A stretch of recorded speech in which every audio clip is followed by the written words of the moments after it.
terjadi perdagangan manusia, dan bahkan ada yang sampai dijual organ-organnya dan dibunuh. Itu nanti kita coba hadirkan sosok Goib yang bisa menjelaskan apa sebenarnya yang terjadi dan bisa diambil kesimpulannya. Baik, mungkin itu saja, langsung saja coba kita hadirkan Goib yang mengetahui tentang kejadian yang terjadi di Kamboja. Sudah siapa?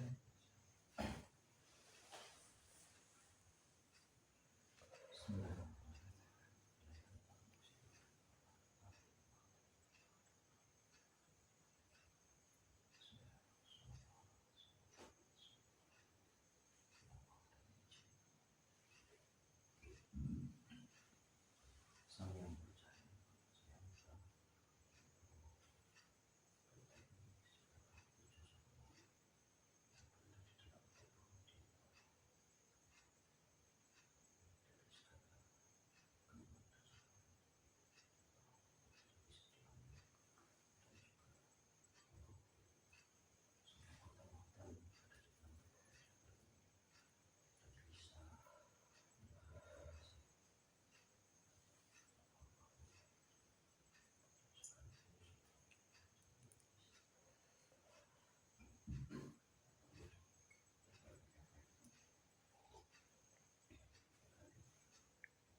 Assalamualaikum. Assalamualaikum. Dengan siapa saya bicara?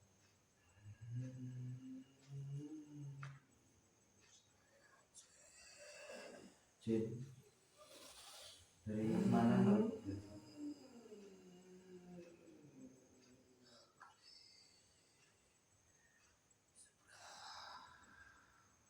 Di seberang. Siapa yang ini ya?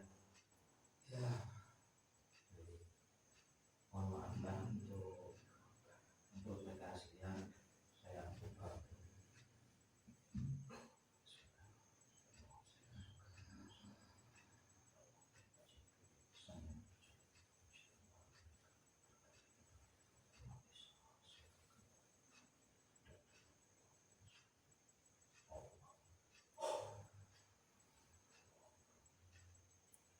Mohon maaf, ya, saya menghadirkan Anda di sini.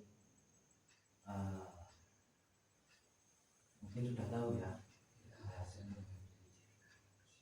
Ya, baik, itu saya cuma mau tanya-tanya itu tentang sebuah kejadian di Kamboja. Itu sebenarnya itu banyak sekali TKI dari Indonesia yang bekerja di sana itu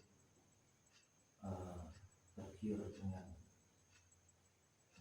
karena kebutuhan, karena gaji di UMK di tanah air ini mungkin sedikit, atau mungkin karena terdesak ekonomi, mereka mau diajak untuk bekerja di sana. Itu sebenarnya kronologi yang terjadi itu seperti apa? Mungkin bisa diceritakan. Ya, sumber itu ada lah, sebetulnya itu suatu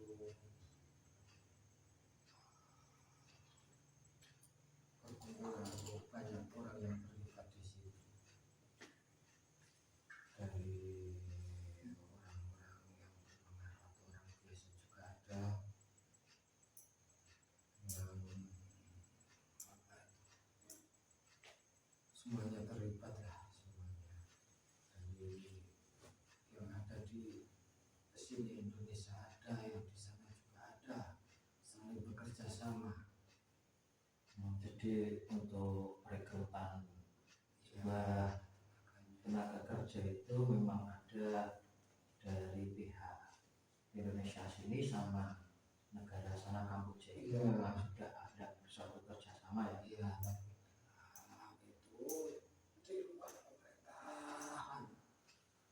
Berarti itu ilegal ya? Iya, termasuk ilegal. Cuman kok saya dengar itu katanya kesana itu untuk pengurusan paspor, paspor dan apa itu legal lah. Itu gimana? Ya ada yang legal juga, tapi banyakan yang dari apa itu di jalur lain itu gelap, jalur gelap Gitu ya.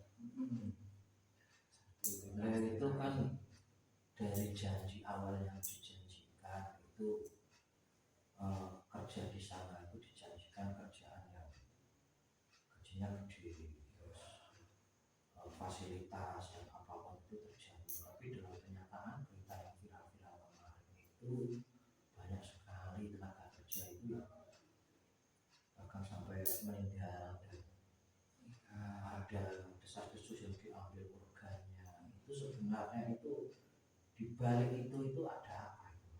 ya, pertama-tama memang tergiur dengan gaji besar, upahnya yang besar di sana itu. Banyak orang-orang sini yang ke sana memang diiming-imingi gaji besar. Setelah di sana itu tidak sesuai dengan kenyataannya. Banyak yang sudah terlanjur ke sana yang terpaksa melakukan apa yang diperintahkan di sana. Banyak apa itu dikerja paksa atau gimana itu. Berarti kerjaannya itu tidak sesuai dengan apa yang dijanjikan. Iya, ada ini pelatihan, ada ini kan sebuah negara pasti beda. Atau mungkin ada salah satu mungkin di sana itu dikerjakan secara yang tidak wajar, tapi terjadi apa itu mungkin kan? Ya, banyak kan di sana itu apa itu namanya? Kalau di sini perdagangan manusia itu masih ada. Jadikan ya ditawar gitulah, termasuk suruh bekerja yang tanpa gaji, kadang gajinya ditahan itu ada, masih banyak. Nah itu untuk yang sampai dibunuh dan diambil organ-organnya itu penyebabnya apa itu? Ya, memang ada jaringannya memang sebetulnya, tapi ada yang juga karena tidak sesuai dengan apa itu kriteria atau apa itu dari sana, itu nggak sesuai, itu kurang puas cara kerjanya. Ada juga yang memang dari awal memang sudah mau itu ambil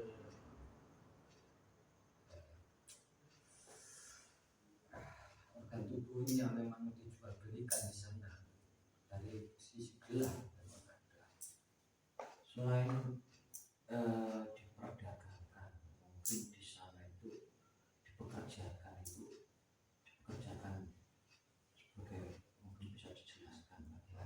jelaskan kerjanya itu apa, mungkin kerja jadi di pabrik atau di apa gitu. Ya di sana kan memang mempertuhankan materi, tidak mempercayai Tuhan sebenarnya negara itu, makanya semuanya bebas, walaupun ada apa itu, judi, prostitusi, semuanya ada di sana. Jadi negara yang tidak percaya Tuhan kan materi yang jadi Tuhannya dia. Jadinya semuanya ada yang judi, ada yang jadi apa itu, prostitusi juga ada di sana, semuanya meliputi itu. Kalau judi itu kan sekarang itu maraknya itu kan di internet gitu kan. Ya Itu apa dia disuruh jadi, kalau bahasa kerennya itu sebagai salah satu marketing judi itu, dan dikasih tanggung jawab itu terus atau gimana? ya salah satunya itu suruh jadi apa itu, kayak agen atau apa itu ya, suruh cari pelanggan atau cari target itu berapa nominal atau berapa apa itu namanya, nominal lah namanya tidak. Kalau nggak sesuai target itu dihukum atau kadang malah dibunuh, ada yang dihajar, disiksa lah termasuknya di sana secara brutal, ada yang di stroke, ada yang sampai apa itu, pokoknya diajar lah di sana. Kasihan, memang tidak percaya Tuhan di sana itu. Berarti itu ini itu seolah-olah seperti jebakan, Ya jebakan, seolah-olah ditawari kerjaan, padahal di sana itu ternyata dijadikan pekerjaan-pekerjaan yang notabene-nya itu pekerjaan yang tidak baik, maksudnya di jalur perjudian. Dan apa kalau yang cewek-cewek itu di prostitusi itu kan? iya. Iming-iming yang paling pertama itu materi, karena kelemahan orang-orang kan materi. Di sana menjanjikan berapa juta, berapa puluh, itu kan semuanya tergiur di situ, tahunya dijebak itu. Dan kalau itu nggak mencapai target, Nah itu disiksa, ada yang di strum, ya kayak di strum itu sampai kejang-kejang, ada yang diambil organ tubuhnya, ada yang disiksa, pukuli, kasihan itu. berarti ini itu sebuah jaringan.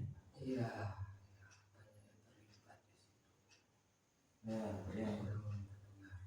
sekarang beredar di berita itu, untuk orang Indonesia yang terlibat itu ada yang kasih bocoran itu sosok yang bernama Mr. T. Cuman tanya dulu, tanya soal ini, kira-kira kamu tahu nggak itu otak semuanya itu dari mana, pelaku utamanya itu dari mana itu dulu. Ya saya ini dari kesimpulan di atas, bukan sebenarnya saya mau tanya yang paling bagus itu sebenarnya otak dari jaringan sebuah bisnis haram dan kejahatan ini itu sebenarnya dari negara mana? Itu semua jaringan seperti internasional, tapi ada juga orang negara ini yang terlibat. Bukan hanya itu aja, banyak kasus-kasus besar yang terlibat orang itu. Mereka ini juga Negara ini yang terlibat itu berarti itu kalau yang paling atas itu dia yang backup untuk semuanya merekrut untuk kesana itu, salah satunya orang itu. ya, orang itu, tapi kan tambahannya banyak itu. Yang bagian ini untuk ke luar negeri, bagian ini kan ada yang untuk prostitusi atau dijual gelap itu ada, yang untuk narkoba ada juga, pokoknya banyak jalurnya itu, tapi yang paling atas ya dari orang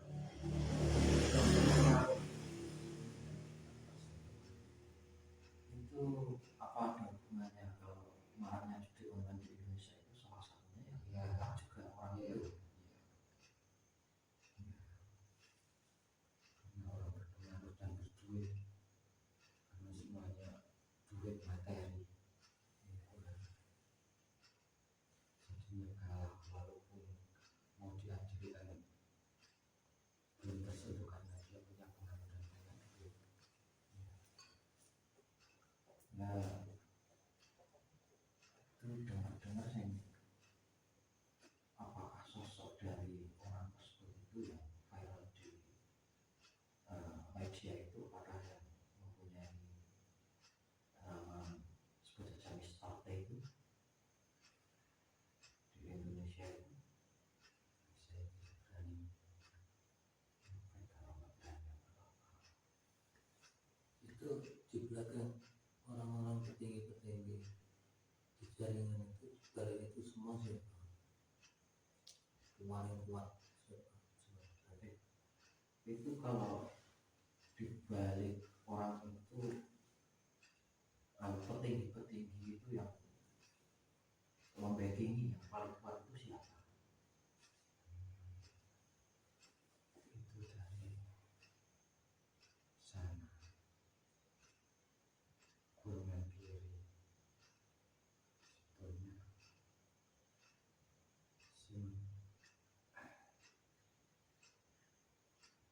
golongan kiri tahu sudah jaringan ditambah di setiap negara ada itu. Golongan kiri yang dimaksud itu apa? Pasukan Makassar itu Ya, sekarang sudah raja lain, apalagi di barat sana.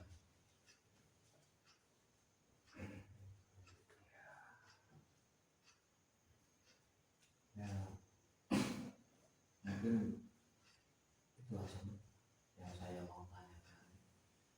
Terima kasih untuk waktunya sudah datang ke sini sudah memberikan informasi.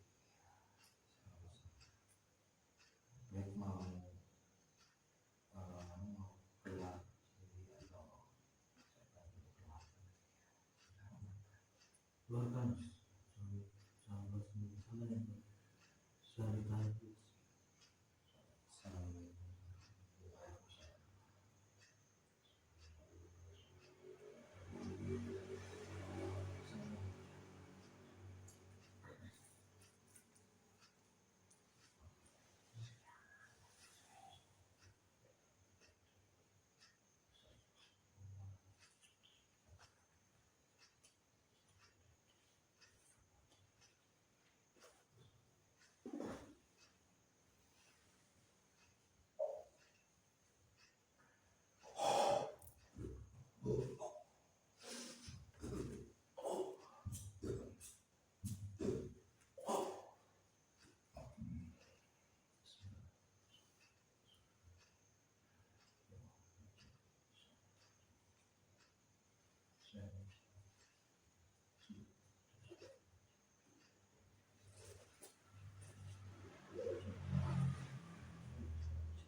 Baik pemirsa Padepokan dan dimanapun anda berada,